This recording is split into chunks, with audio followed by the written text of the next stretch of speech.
let's move on now and let's dissect the common myths surrounding annuities. Myths like annuities are only for retirees. Annuities cost too much, things like that. Annuities aren't tax efficient. That's another myth as well. And those are just some of the myths that hang over annuities each year. So Steve, you've been a successful financial advisor for 30 plus years. What are some common myths that you've run into pertaining to annuities? That's a good one, Jim. I mean, over the years of me in this business, I think some of the biggest and ones we hear quite a bit are, I don't want to put my money in that annuity because I can't touch it. I'll never get my hands on it. I kind of give the money to an insurance company and I can't ever get my hands on it. I think that's a big myth out there. The other thing, we hear people talking about, well, I'm too old for an annuity. And, kind of the opposite when you come to that myth, because first of all, let me answer the first one. When it comes to you can't get your hands on your money, annuities have several liquidity features. And if you look at the root of an annuity, it's to pay somebody out over their lifetime. So it's designed to give them money out of the contract. So, if somebody's getting into an annuity and they don't have access to it, it's probably the wrong one. Because, I can go through numerous ways these annuities give you access. And one of the neat things they've done over the last few years, most annuities out there, because people are retired that are getting into these annuities, they have liquidity features such as if they get sick and go to a nursing home or they need home health care, then the money's completely liquid, no matter where they are in that contract. The other one is, there's no penalty on death. So if somebody passes away a day after they get the contract, it's free and clear to the beneficiary. Mm-hmm. So those are some important things for people to understand, although it's a myth, it's not really true. And if you look at the other one I was talking about, they're too old. The funny thing is when people come to us and they're 20 years old and they want an annuity, we kind of talk them out of it because they're really designed for retirement as they get older in their life, in their life, and they're looking to retire. They're looking to place some assets aside, keep them safe, get some growth, and then have opportunity for income. David, what are some of you can think of? Yeah, one thing I want to hit on that too, guys, and this is something that I think that we talk about enough with that I don't stress to a lot of clients. If you're hearing now and you just heard Steve say this, and there's something that you guys, have in your mind or questions or liquidity features, if you think that you're just putting your money with an insurance company and then you don't have access to it, you need to meet us.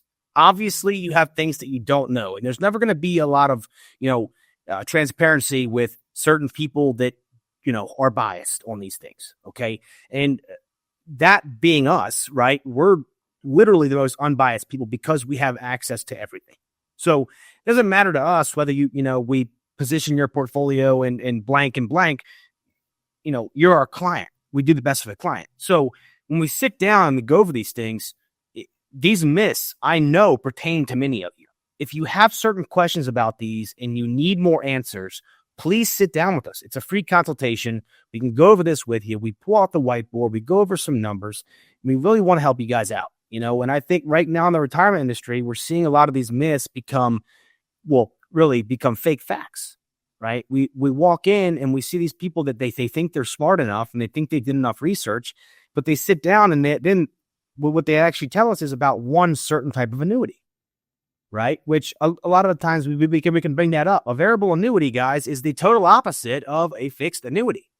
They are opposites in a lot of ways, right? They have one or two similar traits, but one has downside risk, one doesn't, right? One has management fees, one doesn't. So a lot of the times, in these predicaments, we get these myths, but then they're pointed at one certain direction, right? And I think that the one thing that we can do is understand that everything has different sides, okay? And Steve and I both, we can tell you this, the one myth of the liquidity, of course, is wrong, right? There are a lot of ways you can touch your money. And, the income portion, the whole point of it is a lot of the time, Steve, we're using qualified funds. We're using IRAs, 401ks, TSBs, right? 403bs. So when you look at these qualified funds, these qualified plans, guys, you're never going to take all, and if you do, hold up. If you do take all your money out of your 401k or your IRA, or if you're thinking about it, you need to call us today. Call us today. Sit down with us. We'll go over why you should not. That is the least tax efficient way you could ever use your money, first of all. And you can go to a CPA about that, and they will tell you that straightforward too. Okay. But on the other side of things, right, you're never going to want all the money at once, right? You're going to end up going in a higher tax bracket. You're going to end up paying more to the IRS. No one wants to do that, right? No one wants to say, hey, I have $1 million and I want to pay off my house, so I'm going to pay $300,000 to the IRS. No one in the right mind wants to do that. I don't want to do that, and I know Steve doesn't either. So, David, following along that thought process, and I know we're going to get back to the myths, but you're talking about qualified funds, the 403Bs, the TSPs. Really, you have to break it down to a client, don't you? What that money's really designed for? You do. And that's,